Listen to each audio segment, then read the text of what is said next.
Good morning everybody. Ma'am, ngasi de khoi chapter 6 se hore si ka. Chapter 6 de khoi kano si introduction to the internet and the www si jing min se. Kon internet se khoi na kari no jing ding mamang de khoi network hai se kari no se hana khangba mathau tai ko ma'am. Network से कोई करीनो जिंग मिना से network से कोई पनो दा कोई मणिपुर दा खरा समलमना हायरे गदी network marketing हायरे गदी मैम तुम खांगी को मैम network marketing है जी करीनो मगा मगा connection तो सकियो दुनी तो आई join तोरे आई मखादा मी अनि join तोरे मी अनि दी मखादा अमुक मी अममम दा अनि connect तौसिले मथंग network को network से नि कोई network से द local area network है बम लाइ LAN है ना का LAN local area network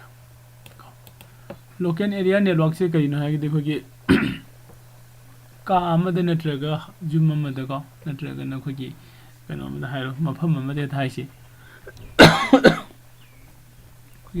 मफम आमद से देखो कि device में हम connect तो उसी लगा अमगा मागे resource and information से sharing तो हन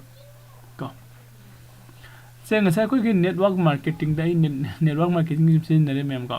network marketing da mi amaga amana mathakta amana makhada man agi makhada man agi mathakta tawraga connection tawraga na tawbudo adana information se loina sharing tawi marak tu da ka network marketing ki khwai de ki top level de lai de mi duna si tawgadam ni si tawroidam ni mathang hype ko sing da mathang chakhraga ada lower level mo sakhi ni ka adu network marketing de khone season de se connection se de mi amaga connection tawbone adu khogi local area network adi khogi sigi network ka side la aga na khogi computer network de la aga na computer adi khoi desktop natra laptop natra mobile no be natra tablet oi be jai ka hai riba mayam se connection tawra kanda ka khogi network ke sem bane local area network से दा याम मतम दा हजिकी मतम से नतब हाना होगदोरक मतम दा दे खोगी wire न तौर कांद सिस्टम मैम से अमग कनेक्शन तौर कांद का कोई सिस्टम डेस्कटॉप लैपटॉप ले सिंग से अमग कनेक्शन तौर कांद मसागी दका ओइबो कोइना शेयरिंग तौनिंग बे इंफॉर्मेशन नेचुरल रिसोर्स का मैम से शेयरिंग तौर में इंफॉर्मेशन कोगी इंफॉर्मेशन रिसोर्स है कोगी से सपोज ऑफिस में दा कनो खुदिंग अखोगी डेस्कटॉप खुदिंग नत्रगा सिस्टम खुदिंग स्कैनर अमा अदि अखोगी लैपटॉप अमा कनो अमा प्रिंटर अमा कनेक्शन तौर थंबदि ngam de natra adu leiriba room du gi natra leiriba kano du gi office du gi oina pull up ki oina printer ama ani to center am da thama kan da hariba printer du ko connection tawbadi ngam me baloi ko hariba me am se ko gi computer network ki manung de loin lak ke do ni me am ko दुने local area network हारे गति ma'am खोने खंगदुसे मफम अमदा नत्रगा अखोगी जुम अमगी मनुंग नत्र office अमगी मनुंग दा को wire system wire connection तौरगा सेमबा अदुगुम नेटवर्क तुने खोने हम समना हारे कांदा लोकल एरिया नेटवर्क हाइदिसे को अहन बदा खोगी यूएसए रोम दा होरे सिनी लोकल एरिया नेटवर्क तगी अदुगी मतुंग दा तमना को बिल्डिंग अमदा करिदा नेटवर्क सेमम बदगी खरा संदोगा मगी सिटी लागा मथंग ला कांदा वाइड एरिया नेटवर्क सुमदा लापने तो अदि मतुंग दैदि नेटवर्क की टोपोलॉजी का मथंग से लागा कोई करी लाखरगे हाय कांदा वर्ल्ड की ओइना को वर्ल्ड की ओइना ngasi इंटरनेट हासे लापने को नेटवर्क से वायरलेस तो ओइना थादोरपगी थबकी साखलपकी मतुंगिना लापने को अदो खना ngasi LAN and WAN wide area network अदुगो local area network को अदुगो सिगी मथंग ला कांदा खोने लाई से ngasi दम समलपना आई कनो से हागे सिगी पॉइंट मैम से को अदुगो हे कोई क्लास दे कनो दा खोगी एग्जाम दा करी तो हंगक को यागे हाबसु कोई जिंगमिने सिको अदुगो मथंग ला कांदा concept of internet and www सी को सिदा मुजिंग सी से खोगी नेटवर्क सिस्टम से मथंग ला कांदा हाना building अमदा तोरमबदगी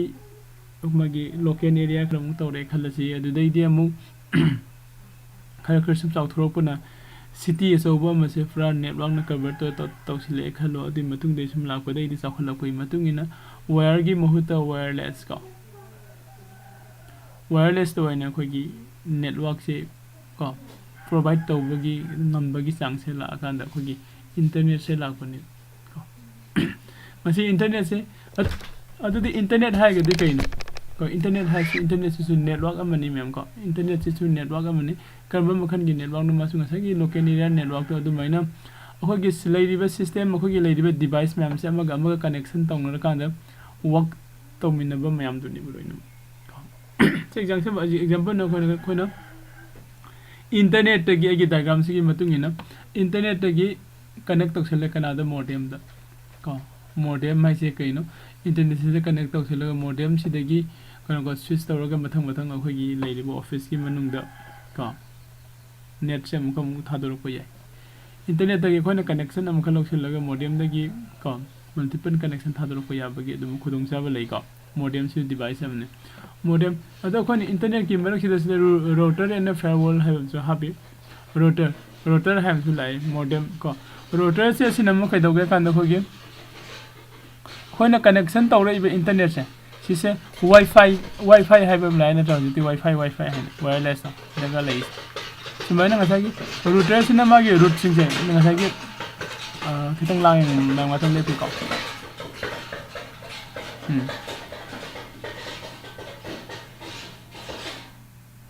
ko internet se ke modem de router ko wifi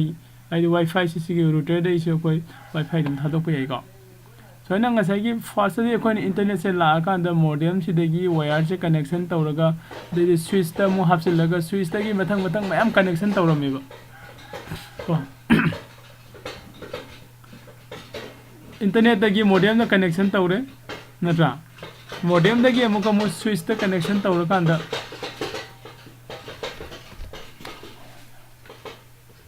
switch ta connection se tawra kan da ngasagi switch ta gi ne ko gi wire mayam ama sida laijing je wire se mathang connection tawraga system ama gi tongan connection se piram mi ba hanaga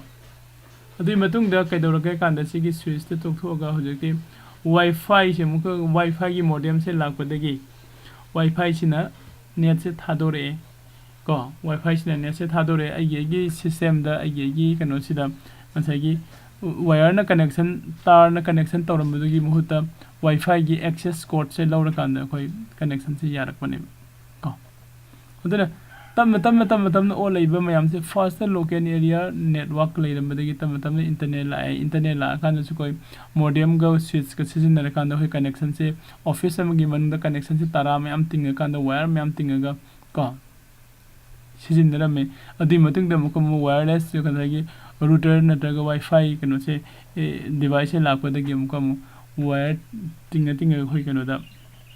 wire da amaga system amaga connection tawrambagi thabak se si mungul loisin gale bo ye ko aduna khona wire se dagi connection tawrambadagi khoi gi device ama router gumba khoi gi wifi gi kano ma sinaraga ai gi network da ada live internet se ko wifi da thadore ko thadore kan dei di ei phone da connection tawba yare laptop da connection tawba yare ai smartphone da connect tawba yare ai server da connection tawba yare ai tongan ba desktop da connection tawba yare ai workstation da connection tawba yare ko hai de connection tawhaliba mayam se kari no khone connection tawise internet to ne internet ngasagi local area network han network to adumang ni internet se ko network to ni bisisu aduga sisina khogi world gi oina pura kanu lakoni khogi world wide web file se ko sai internet se gi magi matung kanu se gi internet se khona si naraga kanu se gi device se connection taro kanda khona device mem connection tawsina re se kali gi no seng haraga di ai information and resource mayam do sharing to bangam na bani ko information and resource sharing ko se suppose the server se karino ko haidum haiki ko mem server the connection to yai natra se su connection to yai okay sida wari ngatang ga i hajege facebook.com हाइरसी मयामना खंगी facebook.com facebook.com से करिनो social करिनो कोगी कनो social की कोगी social network ने को social network की website ने मुझे हाइरनी नता social network website ओरिबा facebook.com से माने तौरिबा मयाम से करिनो सिनि हाइदि कमाई तौरगा मागे खोना फोटो जो हाफिन बजाय अमसु तौसिन बजाय लेडी वरी सु सा बजाय वीडियो कॉलिंग से तब जाए लाइव स्ट्रीम से तब जाए मखन मखन मखन मखन मयाम अमा नसे लाखरे को हारिबा सिगी सोशल को लाइव सिगुंबा facebook.com हाइ से कइनो दि मासे वेबसाइट अमने हाइ को अदु वेबसाइट अमने मासे कमाई तौरगा फंक्शन तौरइनो हाइबसिसु अखोय येंगक जाय को मासे कदाइदा कमाई तौरगा माने फंक्शन तौरइनो कने मासे इंटरनेट की थ्रू द मा फंक्शन तौरइनि फर्स्ट मासे सारकुदि मागी ओनली कोगी लैपटॉप अमद नत्रगा डेस्कटॉप अमद साबा हौरको ओरमसु याइ लैपटॉप नत्रगा डेस्कटॉप सुदा मा रन तौरगा सेमगा ओके यारे हर कांदा इंटरनेट अमु फाजिलको ओरंगनि को इंटरनेट मासे अपलोड तौसिलकपा हाइसे इंटरनेट अपलोड तौसिलकपा मतमदा इने लाइजे सिगे सर्वर सिनि को मैम मसिदि वरि से चौराकपा अमु ओइना खोय जेंगमिनसिबको साइगे सिगे इंटरनेट मासे लाकपा हाइबा मतमसिदा खोयना वेब सर्वर हाइबा मदका ओरि सिदगी वेब सर्वर हाइसे वेब सर्वर हाइबा मदका ओइ हाइबा वेब सर्वर से सिदा आइगी कनो से थमगदबनि साइगे वेबसाइट से को वेब सर्वर सिदा आइगी वेबसाइट से थमदुइनि को वेब सर्वर सिदा आइगी वेबसाइट से थमबा मतुंगदा होय कइदौगे हाइ कान को साइगी सिदा थमगरिबा सो वेबसाइट से सि एक्सेस तौबगी परमिशन से पिरक्तुइनि okay access tawai permission the access tawagi permission amu haire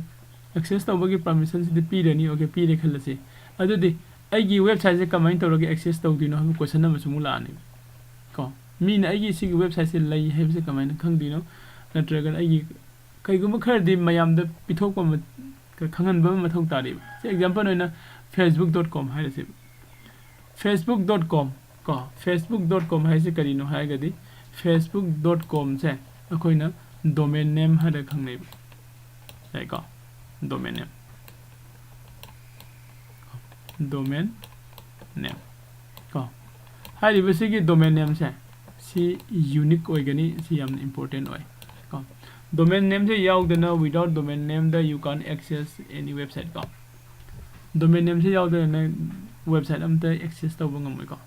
अदो डोमेन नेम सिगा सर्वर सिगा करी मरी मु लैना रेनो सिनि लाक्ति सिको ओके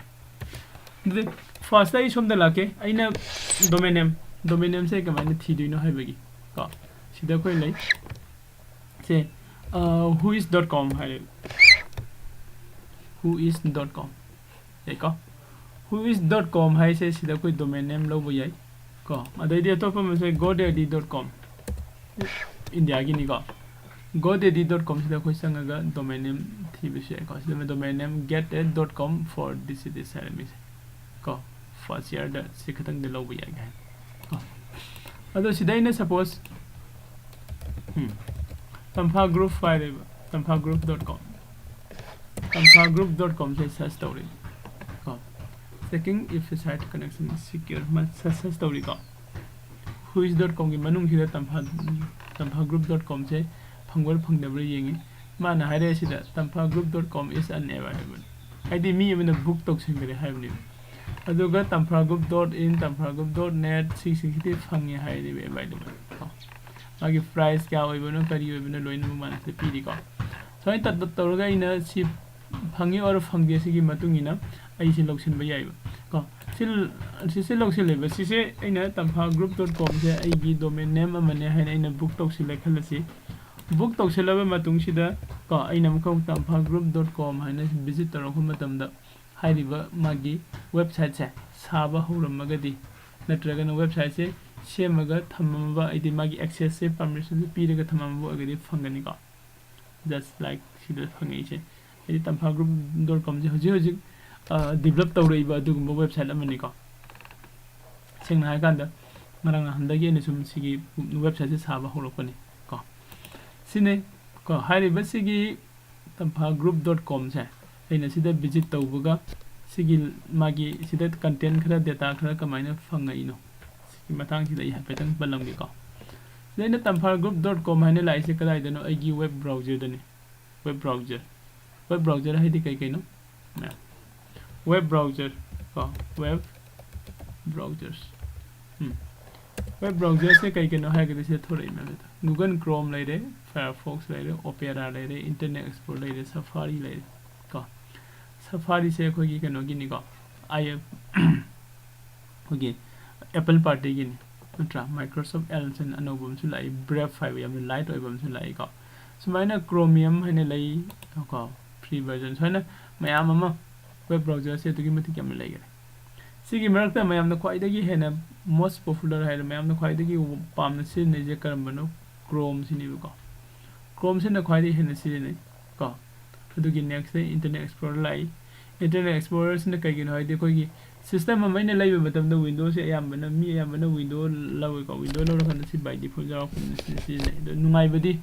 क्रोम ने हेलिको अदु हेन लाइट ओइबा म थोरै सि ब्रेव से हमने लाइट ओइन नुंगाइबनी फायरफॉक्स मतम अमदा यामना टॉप मोस्ट खन लेरमी को मासे कोइना वेबसाइट साबो खोबद से यामना यूज तवे अदु खरे हेवी ओइबा मासे तो अदु हमने नुंगाइना क्रोम को गूगल की प्रोडक्ट ने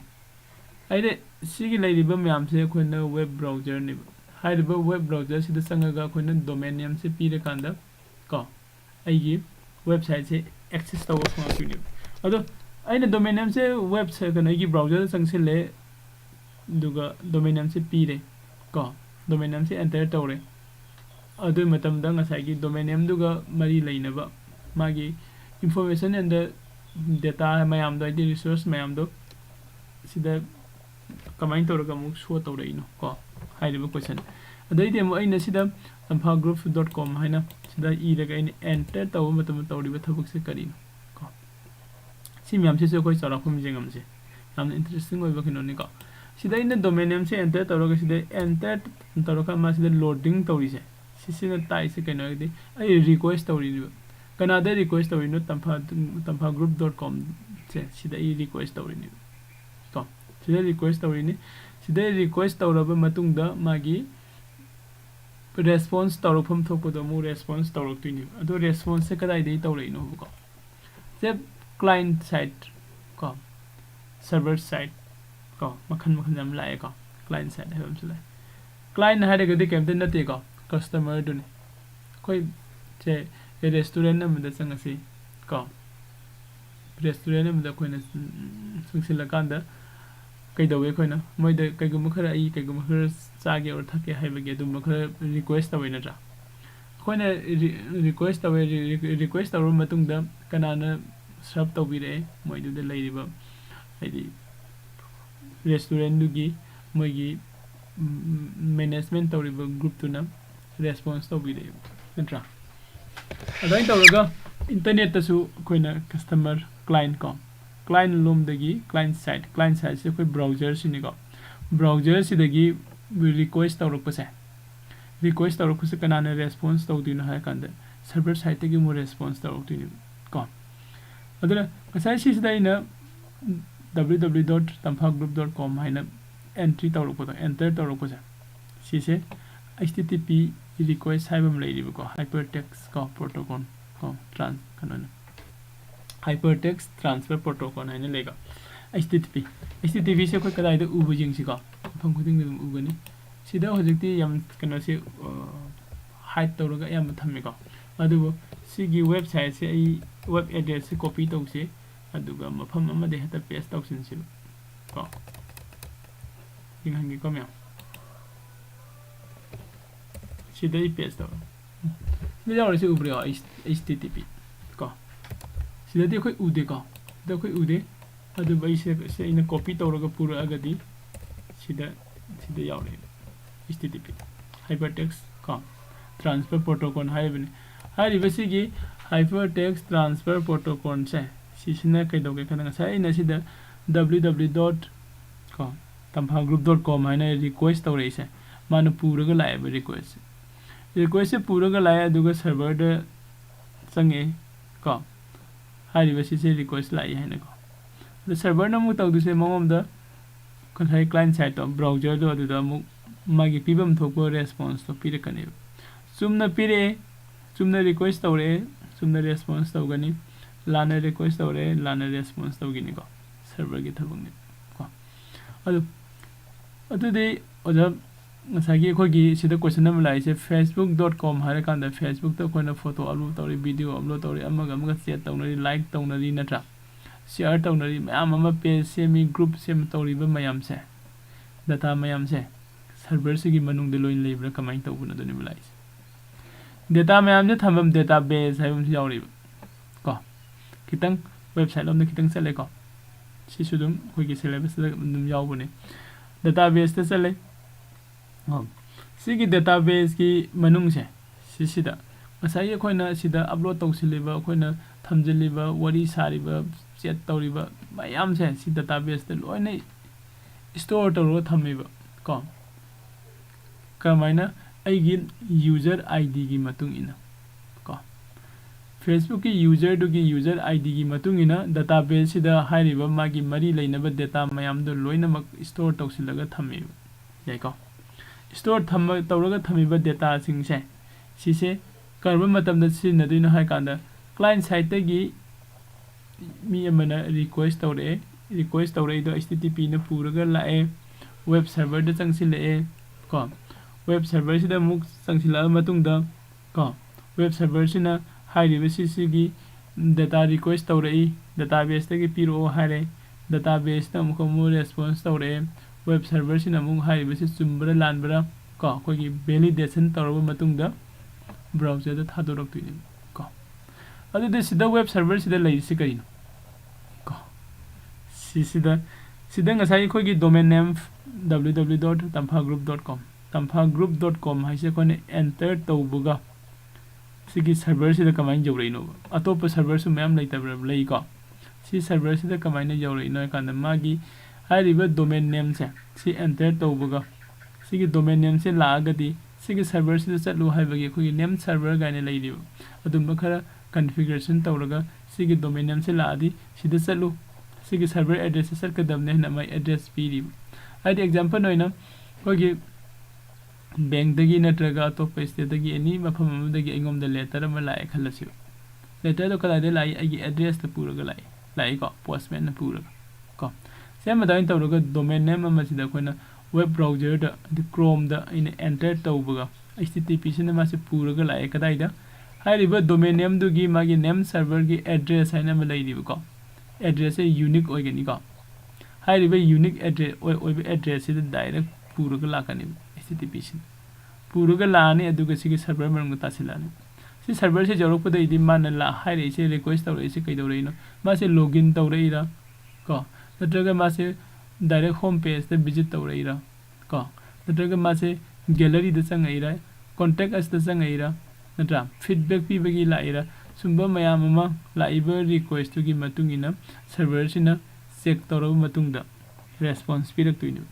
ꯔꯦꯁꯄꯣꯟꯁꯁꯦ ꯄꯤꯗ꯭ꯔꯤꯉꯩꯒꯤ ꯃꯃꯥꯡꯗ ꯁꯔꯚꯔꯁꯤꯅ ꯀꯩꯗꯧꯒꯦ ꯀꯥꯟꯗ ꯗꯦꯇꯥꯒ ꯂꯣꯏꯅꯅ ꯍꯥꯏꯗꯤ ꯀꯩꯒꯨꯝꯕ ꯏꯟꯐꯣꯔꯃꯦꯁꯟ ꯑꯦꯟड ꯔꯤꯁꯣꯔꯁ ꯈꯔꯒ ꯂꯣꯏꯅꯅ ꯔꯦꯁꯄꯣꯟꯁ ꯄꯤꯒꯗꯕ ꯑꯣꯏꯔꯒꯗꯤ ꯗꯇꯥꯕꯦꯁꯇꯁꯨ ꯆꯪꯁꯤꯟꯈꯤꯅꯤ ꯀꯣ ꯑꯗꯨꯒꯤ ꯃꯇꯨꯡꯗ ꯗꯇꯥꯕꯦꯁꯇꯩꯁꯨ ꯔꯦꯁꯄꯣꯟꯁꯁꯦ ꯂꯥꯛꯑꯒ ꯑꯗꯨꯒ ꯁꯨꯃꯥꯏꯅ ꯁꯤꯒꯤ ꯁꯔꯀꯜꯁꯦ ꯁꯤꯗ ꯆꯠꯀꯅꯤ ꯀꯣ ꯑꯗꯣ ꯁꯤꯒꯤ ꯁꯔꯚꯔꯁꯤꯒꯤ ꯃꯅꯨꯡꯗ ꯂꯩꯗꯣꯏꯁꯦ ꯀꯩꯅꯣ ꯍꯥꯏꯀꯥꯟꯗ ꯉꯁꯥꯏꯒꯤ ꯑꯁꯤꯒꯤ ꯗꯣꯃꯦꯟ ꯅꯦꯝ www. ꯑꯩꯈꯣꯏꯒꯤ ꯀꯩꯅꯣꯁꯦ tamphagroup.com ꯍꯥꯏꯔꯤꯕ tamphagroup.com ꯁꯤꯒꯤ ꯃꯥꯒꯤ ꯀꯣꯗꯤꯡ ꯀꯣ ꯃꯌꯥꯝꯅ ꯄ꯭ꯔꯣꯒ꯭ꯔꯥꯃꯤꯡꯁꯨ ꯍꯥꯏꯕ ꯀꯣꯗꯤꯡꯁꯨ ꯍꯥꯏꯕ ꯁꯤꯒ ꯍꯥꯏꯕ ꯁꯤ ꯁꯥꯞꯀ ꯍꯥꯏꯕ ꯃꯌꯥꯝ ꯂꯩꯔꯤ ꯅꯠꯇ꯭ꯔꯥ PHP ꯄꯥꯏꯊꯟ ꯀꯣ ꯑꯗꯩꯗꯤ ꯑꯩꯈꯣꯏꯒꯤ ꯖꯚꯥ ꯀꯥꯏꯅ ꯂꯩꯔꯤꯕ ꯍꯥꯏꯔꯤꯕꯁꯤꯡꯁꯤꯒꯤ ꯃꯥꯒꯤ ꯀꯣꯗꯤꯡ ꯀꯣ ꯑꯁꯤꯗ ꯂꯩꯒꯅꯦꯕ ꯍꯥꯏꯗꯤ ꯀꯣꯗꯤꯡꯁꯤꯒꯤ ꯃꯊꯧꯁꯤꯅ ꯀꯔꯤꯅꯣ ꯔꯤꯀ꯭ꯋꯦꯁ ꯂꯥꯛꯑꯒꯗꯤ ꯃꯥꯒꯤ ꯔꯦꯁꯄꯣꯟꯁꯇ ꯀꯔꯤ ꯄꯤꯗꯣꯏꯅꯣ ꯃꯥꯅ ꯄꯤꯔꯛꯏꯕ ꯔꯤꯀ꯭ꯋꯦꯁꯁꯦ ꯆꯨꯝꯅ ꯇꯧꯔꯛꯏꯕ꯭ꯔꯥ ꯂꯥꯟꯅ ꯇꯧꯔꯛꯏꯕ꯭ꯔꯥ ꯑꯣꯀꯦ ꯃꯥ ꯂꯣꯒꯏꯟ ꯇꯧꯔꯛꯄ ꯑꯣꯏꯔꯗꯤ ꯗꯇꯥꯕꯦꯁꯇ ꯆꯪꯉꯣ ꯃꯥꯒꯤ ꯄꯤꯔꯛꯏꯕ ꯂꯣꯒꯏꯟ ꯑꯥꯏꯗꯤꯒ ꯄꯥꯁꯋꯥꯔꯗꯀꯁꯦ ꯆꯥꯟꯅꯔꯤꯕ꯭ꯔꯥ ꯆꯥꯟꯅꯗ꯭ꯔꯕ ꯁꯨꯝꯕ ꯃꯌꯥꯝꯁꯦ ꯂꯣꯏꯅ ꯁꯤꯗ ꯑꯩꯈꯣꯏꯅ ꯆꯦꯛ ꯇꯧꯕꯒꯤ ꯚꯦꯂꯤꯗꯦꯁꯟ ꯇꯧꯕꯒꯤ ꯑꯗꯩꯗꯤ ꯁꯤꯗ ꯋꯦꯕ ꯕ꯭ꯔꯥꯎꯖꯔꯗ ꯍꯣꯔꯦꯟ ꯔꯦꯁꯄꯣꯟꯁ ꯄꯤꯕꯒꯤ ꯗꯤꯁꯄ꯭ꯂꯦ ꯇꯧꯈꯤꯅꯕꯒꯤ ꯑꯗꯨꯒꯨꯝꯕ ꯄ꯭ꯔꯣꯒ꯭ꯔꯥꯃꯤꯡꯒꯤ ꯑꯩꯈꯣꯏꯒꯤ ꯀꯣꯗꯤꯡ ꯃꯌꯥꯝꯁꯦ ꯁꯤꯒꯤ ꯁꯔꯚꯔꯁꯦ ꯂꯩꯗꯣꯏꯅꯤ ꯌꯥꯅꯤꯀꯣ ꯑꯣꯀꯦ ꯍꯥꯏꯔꯤꯕ ꯃꯌꯥꯝꯁꯦ ꯀꯅꯥꯅ ꯉꯝꯍꯜꯂꯛꯏꯅꯣ ꯍꯥꯏꯔꯒꯗꯤ ꯃꯦꯟ ꯄꯣꯏꯟꯗꯤ ꯏꯟꯇꯔꯅꯦꯠꯇꯨꯅꯦꯕ ꯀꯣ aduna internet se yamna phaba yam kanaba ko khogi network kamani haibi internet se leirambadagi khoi ngasi world se pitu pixel ne lo su yai ni natra mafam amaga access tawnariba adidi da US da phangba port China da phangba port Delhi da phangba port Kolkata da phangba port akhoi sida su order tawba mayam ngami ko coin order तब vice कहीं request तो नहीं बोलोइना तो amazon.com दा संगे कोई ना amazon.com दा संगेगा को browser दगी amazon.com दा संगे आई ना पाम पोतो येंगे मतुंग दा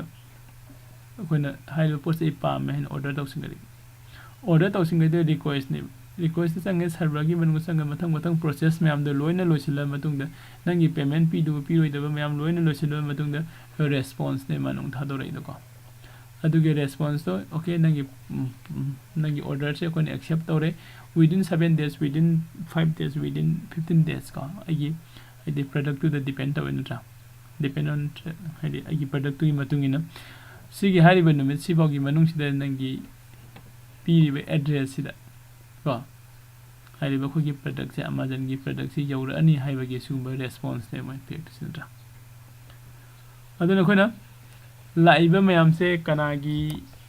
मतिंग दगी लाइनो हरगदी कोई कनो दगी निको से इंटरनेट को अदो मैम कनम दा हाइजगे मसी से मैम द लाइव क्लास की लिंक शेयर तौ दे को लाइव शेयर की लिंक शेयर तौ दे अदो कोई मी मंगा तरुक ती होजे दम जॉइन तौरी सिंग से इन खनबदा bell icon du thamba makai orangane ne khale ko adu bell icon thamda bing du bell icon thambio adum class se lakpa matam da sagi bell icon du la agadi khangna na bai ko okay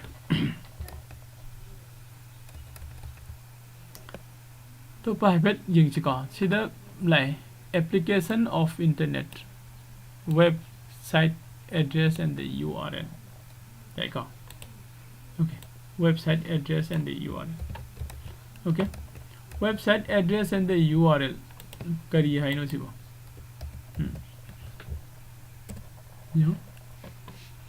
URL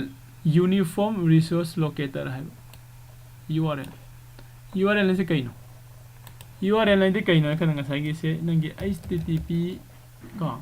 जैसे light HTTPS है लगता माना का से secure होई बेनी का सिसे कोई जेंगी से http का दुगा gmail.com है जिसे कोई वेबसाइट की URL नहीं का वेबसाइट की URL नहीं अदे तो पम न सिदा माना website address and the URL है वेबसाइट एड्रेस का वेबसाइट एड्रेस से वेबसाइट एड्रेस का URL से तो माना दुइने का हम सिंग है कांदा वेबसाइट की एड्रेस है बने आई वेबसाइट अम ले रे बसिदा say ina sidi jeng mom do khoi map group.com sisi ai website ki address ni website ki URL sune basi ko URL just the higher the uniform resource locator ko sigi website ki URL se koina sida entry tawra kana si fangai ni aduga topa man aina sida ngasa gi ani amada gi card ta check taw click tawre khalasi card से ने click तौरको मतलब सिदा एगी URL sense तौरकनी URL से card आइन थोरे .com card आइन को से कोन URL का वेन तक वेबसाइट एड्रेस है को सुखंग नहीं से डिफरेंट लाई से कईगिनो हारे गदी से सपोज कोई सिदा वंगु लाइफम हारे खलसी वंगु लाइफम की मन संगसिला खान house number 1 house number 2 tungan da kana the lady natra what number 5 ki manung da what number 7 ki manung da 6 ki manung da hai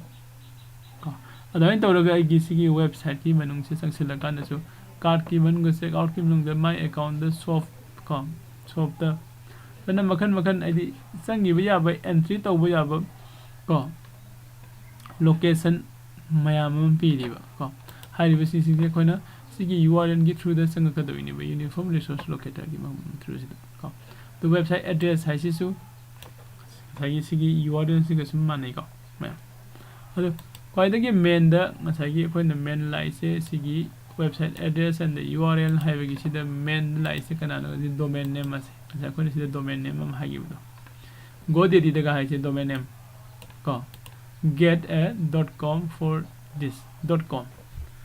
domain name se khoi ne lobu matam dana haidi magi .com .in .gov mayam ama leiba ko hairiba .com .in .gov .gov se de khoi na government gi website to ni sin nei ko haise khoi na .com gi server haiba lei .in gi server haiba lei di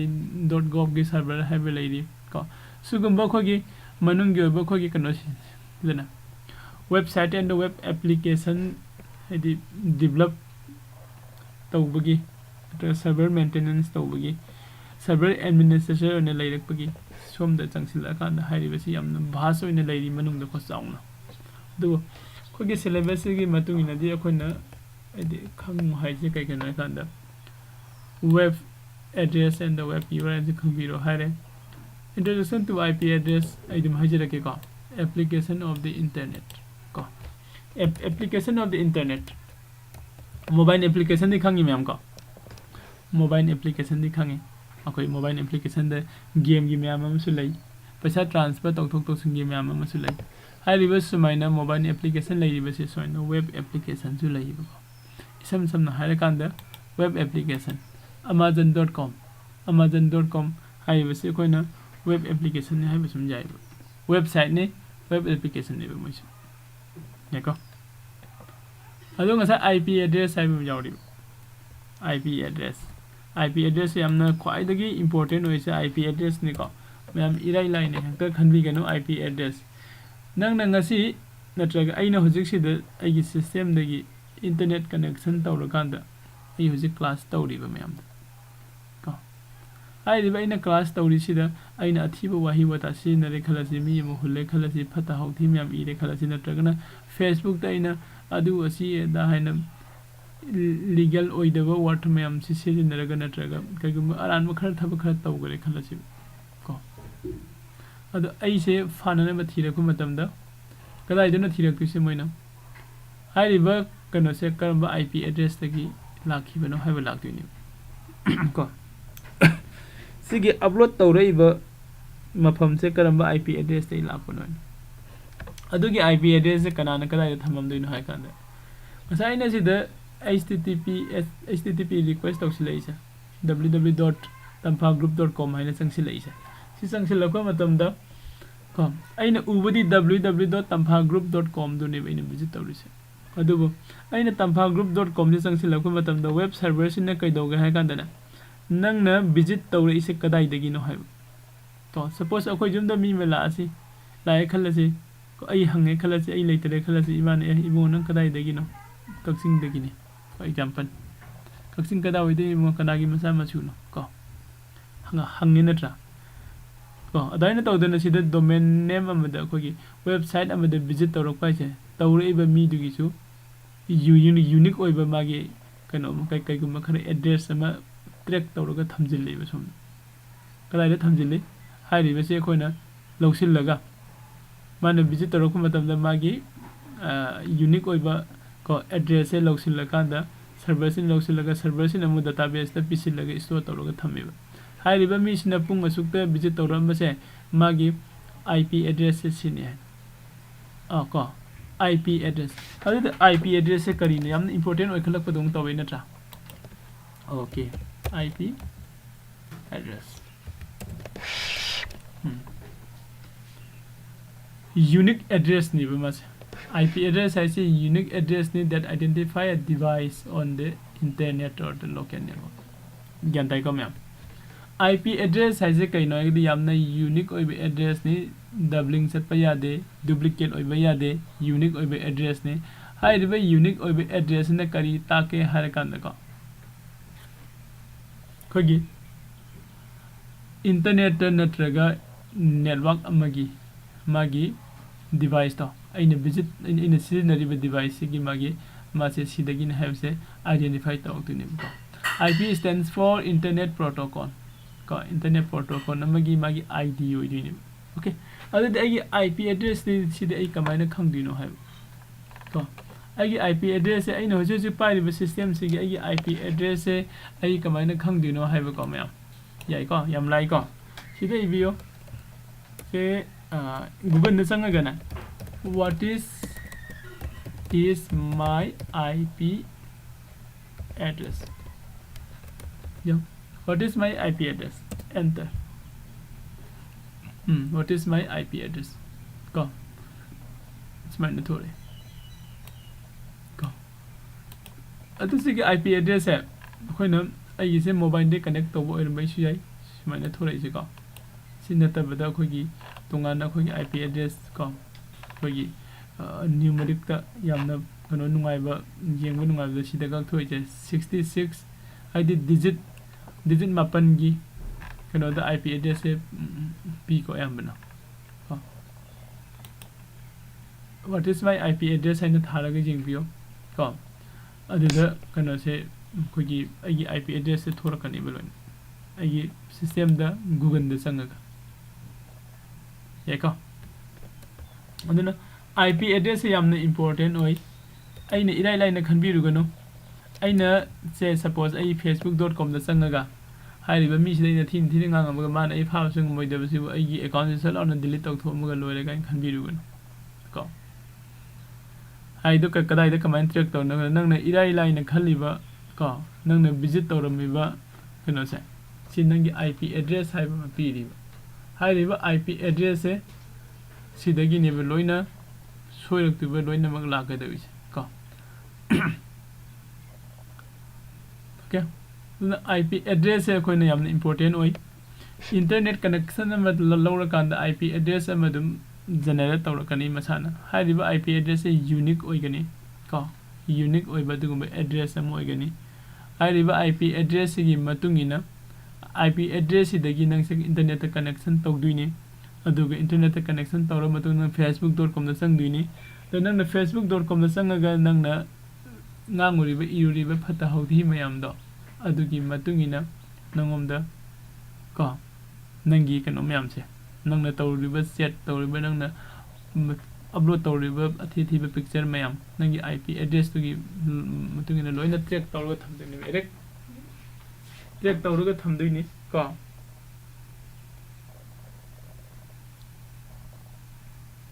se track tawra thamdeni yai ko mayam aduna akoina internet ta sangaga facebook ta sangaga ko instagram ta sangaga whatsapp ta sangaga karan turan to birugano ko yamna laina pharakani buloina ko the phak disi kadai deino ai internet connection ko ai internet connection je kamai khangdino ai IP address haibam lei unique oiba kai ko IP address se du yam important oi ma'am ko IP address se yamna ka hena kana to biru gani idai line lobby gano se ngase ke mukto lange facebook.com agi machine da gi entry to bose facebook.com ni domain name se unique ne hai riba domain name se dai entry to boga http se ma se pusile request to sile ko server se da khona coding me am iri hai riba se gi mi se kadai de visit to ro ino haina magi IP address se koi track to ro khana database te store to sile thammi kari gino hai riba mi se na hayang aran ba to ro agadi ma se kadai de gi visit to ro kono habegi record to p gina bagi yako okay then koi kana da la si de koi ko concept of kono sil loire application of internet se dum tra ko khange website address and the web kono si url khange natra IP address le ko okay ado dai ISP magi role se pe kan thong gi si pareng de sum la ki ko internet ki protocol lady mode of connecting ko internet have internet ta koi na connection taw matam do hotspot ta connection taw bajai wifi da connection taw bajai LAN cable lai de kai no koi na sida se suppose ISTV gi kogi cable connection TV gi connection taw matam na kai do adagi infan da gi wangu bo tara tinga pure wire tinga kari no wireless thadok laitari bai ni ko adu koina ko kogi airtel gi lairiba tata gi lairiba kai kano sing sida koi magi this kano ma thesil kan da connection lo into ko adu sina wireless da lak pagi adu koina inang na sida ai gi mobile याव data से सिजनगे हाइदि कदाइदा connection तवे hotspot थादो connection तवे को अदैदि कनागुम अमना hotspot फंगकांदा wifi दा connection तवे hotspot नत्रगसु कोगी कनसिदा कोगी router गुम्बा को डिवाइस से लेरेगदि हाइदि वाईफाई की डिवाइस में लेरेगा वाईफाई थादोक वाईफाई फंगम फंदि वाईफाई की थ्रू सु कनेक्शन तवे और लोकल एरिया नेटवर्क असागी वायर की थ्रू दसु कनेक्शन तवे या इंटरनेट को ब्रॉडबैंड हाइबम लेरिको कोई एयरटेल गुम्बा कोगी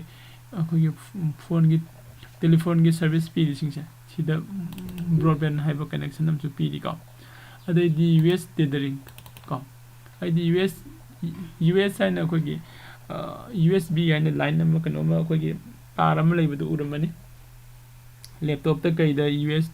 कनो से यूएसबी से 2 ni 1 ni गाइन तब अम लेबनी को अदुगी थ्रू द कोना कनेक्शन तब याय को सिस्टम अमदगी अमद नत्रगा अगी मोबाइल दगी अगी सिस्टम डायरेक्ट को साइन तौरगा कोइना मोड ऑफ कनेक्शन मै कनेक्टिंग कनो से इंटरनेट से साइन लेगो मैम यायको ओके दो कोइ सिदा वेब ब्राउजर से कोइ करिनो जिंगमिनगरे को वेब ब्राउजर से सिजनरगा कोइना इंटरनेट के सर्फिंग तब या इंटरनेट सर्फिंग तब मीन्स कसागी कोइना एनी इंफॉर्मेशन नम पाम मतमदा को अदि फेसबुक ता कोइ चंगगा कोइना हा एंजॉय तब नत्रा इंस्टाग्राम दा चंगगा तौरिबो मैम से सर्फिंग तबनी को सिगत नते सर्फिंग तब हार कोइ टेक्स्ट इन पाम इन खंगदबम वंगु हार वंगु से कदाइ दे लेबनो कोइ होदि गूगल दा चंग सर्च तब इंटरनेट सर्फिंग को अदि से गूगल आर्ट्स ता चंगगा कोइ कनो येंगी इंटरनेट सर्फिंग नि को साइने तौरगा मैम लै सिदा गूगल आर्ट्स हारे से सपोर्ट्स को मैम जो हनदि खंगब ngathani adugo ai amuktanga sida kano tawramge Google art EARTS को गूगल आर्ट से कइनो जिंगसिल को माथं हागी सनो को गूगल आर्ट से होजति यामना पॉपुलर होइबा मयाम से यामना इंटरेस्टिंग होइबा अदुगुम्बा कनोमनि को आई ngasiदी गूगल आर्ट्स की मतंग द खजि खक्तंग गनो खिदखिदंग पलमगे सरकपा मा इंटरनेट एंड www की चैप्टर लाकपनि ना हाइरिबा मयाम से खर दि खंग बदु मथौ ताइ को सिसिंग लै हाइबा सिंग को कना खंगनि हायें कनो दा नंग गूगल आर्ट्स खंगबरा गूगल आर्ट्स ता कई तवि गाइन हंगजिलादि को आई इंटरनेट से खितंग स्पीड से खितंग तबे को अद माइमिना से गूगल आर्ट्स लै गूगल आर्ट्स से लै संग कांदा खोने से सपोज आइना गूगल आर्ट्स से संग गना आई लम्बा मैंने थिनिंगिबा से वंगु हायरसी को वंगु को मणिपुर से लेरे को वंगु मणिपुर आइने सस्तर क्लिक तौब मतमदा गूगल आर्ट्स ना तौरदु से आइना थिरेबो वंगु से कदाइदा लेबनो हायबसिने ममान पुथोरदु सिदा ताने को ओके सिसु आइदि लोकेशन सर्च तौबमने मासु सर्च इंजिन मखनमने हायसुय को सिदगी चाउथोरा कांदा सिदा खोय वंगु से सिदा लेरे को सुमाइन वंगु सिदा लेरे दुगो हजि हजि आइना लेरिबा मफम सिदा ग्रीन ग्राउंड एकेडमी थोरैसे सिगी मनाक्तनि को मैम खंजिन बियो दु नों फादो वंगु दगा लासु ग्रीन ग्राउंड एकेडमी से जौसिला गदे खोय जुम जौदुरो को ग्रीन ग्राउंड एकेडमी से की हेड ऑपोजिट खोय जुमने को दुगो सी ग्रीन ग्राउंड एकेडमी से के नकंद सिदा लेरिबा से प्लेग्राउंड ने यम चाउ ग्राउंड ने ममांग दखोगी पंजाब की जूनियर फुटबॉल कनो सिलेक्शन की लाखपदो अखोगी सी ममांग सिदा सिलेक्शन तबेको कोरोना लाक्टिंग ममांग गिरो ग्रीन ग्राउंड एकेडमी को साइदा दम संगसिला कांदा अखोगी कनो से दम फंगनी मीमदा हंगसु यारनी एट ऑपोजिट सिदा सम लेरम ओके से गूगल आर्ट्स ने को गूगल आर्ट्स दे अखोई कई थीबा यागे को अमतंग हायरंगे को मैम अमतंग हायरंगे से सपोज करी हाइसिगा कुतब मिनर हायरसी कुतब मिनर सराय मेहरली न्यू दिल्ली को वंगु दे कदाइ सखरे को सखरे दुगा दिल्ली योगरे दिल्ली दगी संगसिंगरे अदुगा दिल्ली द सखरगा कुतब मिनर से लेरे को मैम उतंग खल्ला जिंगसी हाइरिबा मैम से कनाना तवरिनो को इंटरनेट के थ्रू दने अदु द इंटरनेट से क्याम याम इंपोर्टेंट ओरे के जिंगो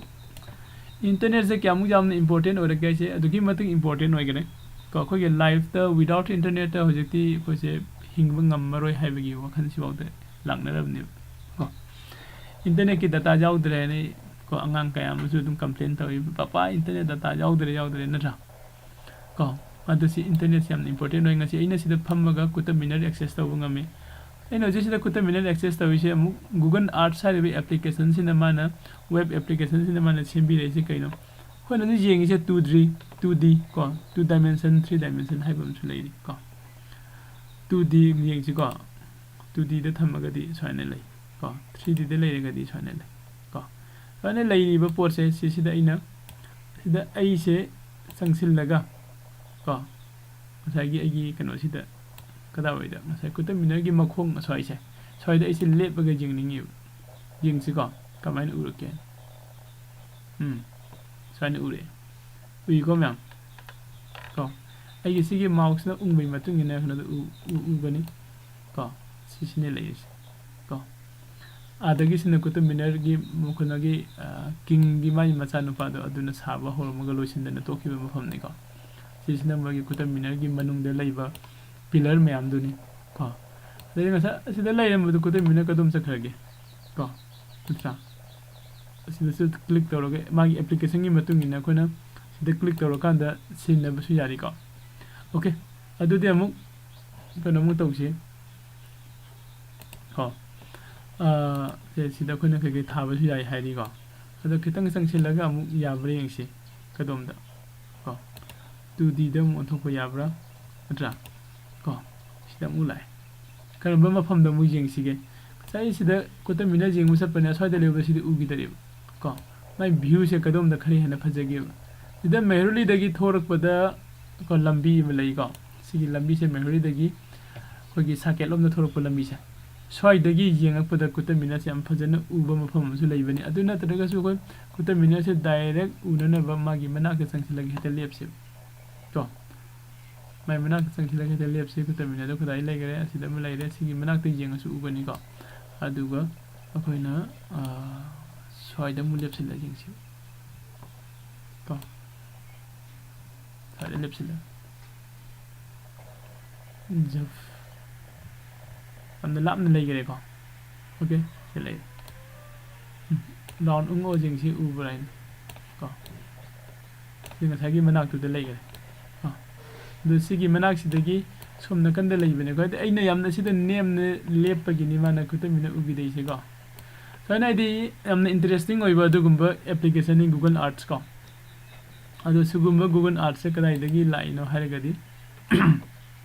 कइदो कमाइन तौरग सि सेमैनो कइदोइनो हादो खोगी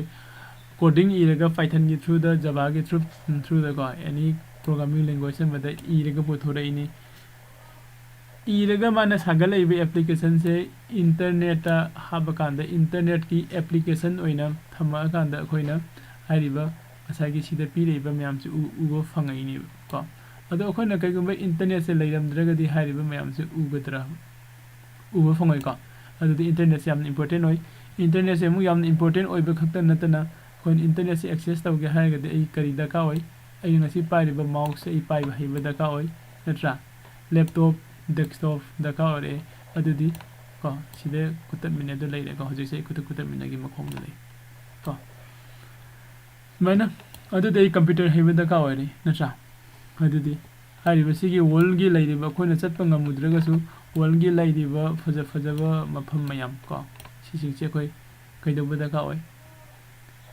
एक्सेस तौबा जुमना फमगा एक्सेस तौरगा अखोगी पेरेंट्स सिंग द इमा द इपा द जिंग हनगे हैना खल्लगदी को ऐसे इंटरनेट हेबा मथौता इंटरनेट हेरेगसु एगी जुम द डेस्कटॉप नत्रगा लैपटॉप नत्रगा एगी से मोबाइल दगी जागनी को हारिबा डिवाइस के सिनबा हेबा मथौता रेबा को अदुना मैम सुमाइना कोइना मॉर्निंग की मतमदा मॉर्निंग की अंगन अर्ली मॉर्निंग द सुमाइना कोइ नो पीरी है ना को कोई क्लास तौरी है बस सुम कनो से कोई फ्रेंड्स इन द हाइबियो कंप्यूटर की ट्रिपल सी की को कोई मैम लोइना ट्रिपल सी एग्जाम से क्लियर ओइमिना से को अदो ngasi gidi swade losin se losin dring ngai sidai delhi dai lai yam phajaba amasu ai lotus temple si sumayam dong thang ko tamine dai kitang chalaga sida lai bane lotus temple ko sigi picture sin sida lai riba lotus temple se sisu khoi yeng ba yai ngasa gi doina 3D da sangaga ai se sin khalo hata thangdilo chai da gi lep gi jing si hana ko get entry haidi magi get tangbam se swai dagi hana lep gi jing si kamai tawge ini lai se get tani ka som da ungo som da ke lai biyo ada ni mo ko na thasin gara ba male ko smaina amna fajana sida lai ka ure ko me